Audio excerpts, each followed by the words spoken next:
All right, let's move along again, man. Let's go back to page 1, all right? Bouncing around, but it's the easiest way for you to understand how this thing is working, what the differences are. So now we're in this box that is kind of down below the bottom here. We have principal and interest from years 1 through 7 and then from 8 through 30. Now what's happening here is they have to disclose anytime there is a scheduled change in the payment. So what we're seeing happen is the mortgage insurance was a part of the loan. It's apparently a fairly good down payment, maybe 15% down or something like that. And after 7 years, the mortgage insurance drops off. And so you can see that it drops off and the payment then reflects that and goes down. And it's talking about the escrows, property taxes, homeowners insurance, then that can text back here, and we'll get to that in just a second, but it explains that this can increase over time as taxes go up, as the insurance premiums may change. So that's sort of a feature that they tell them right up front. Okay, any questions? Now that's first page. That's pretty helpful. Now, let's go back to page 4 again if we can. Okay, so now what we're going to do is we're going to tell them every time this payment adjusts, what happens in that adjustment. Now, we don't know all the answers yet. There's still information coming out as to what this form is about. The way the guidelines read is that there needs to be a column every time there's a payment adjustment, potential adjustment in payment. So if we have a loan that's fixed for, like this one right here, for the first 5 years, and then it adjusts every year, which is a very common loan, do we then have 25 columns after that? I don't know, maybe. We don't know for sure. But it could be. But you can see they're disclosing what can happen, and then here we're getting us all the way to this $2,068 number that we saw a little while ago. So, and it shows also what happens with the taxes and insurance. So, a few years ago, there was a loan out there that was called a fixed pay ARM. And that loan, that was an evil loan. Any of you ever had one or had a client that had one of those? Well, California basically is the only way that you could get a house down there.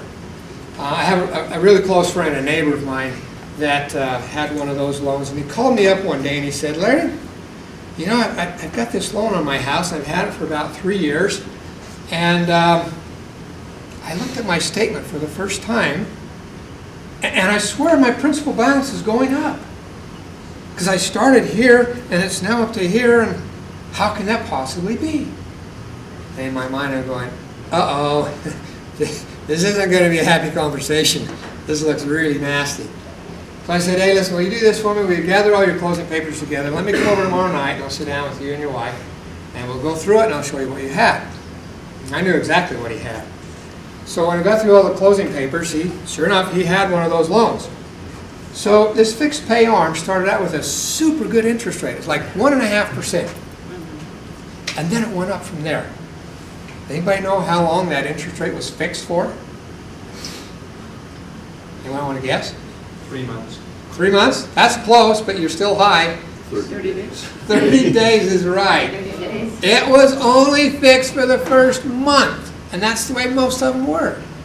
And the interest rate went from what the start rate was, I think it was like 1.5. It went up in his case to 8, month 2. But the payment didn't change. He made the connection. Payment stays the same. Interest must stay the same. I got 5 years good to go on this.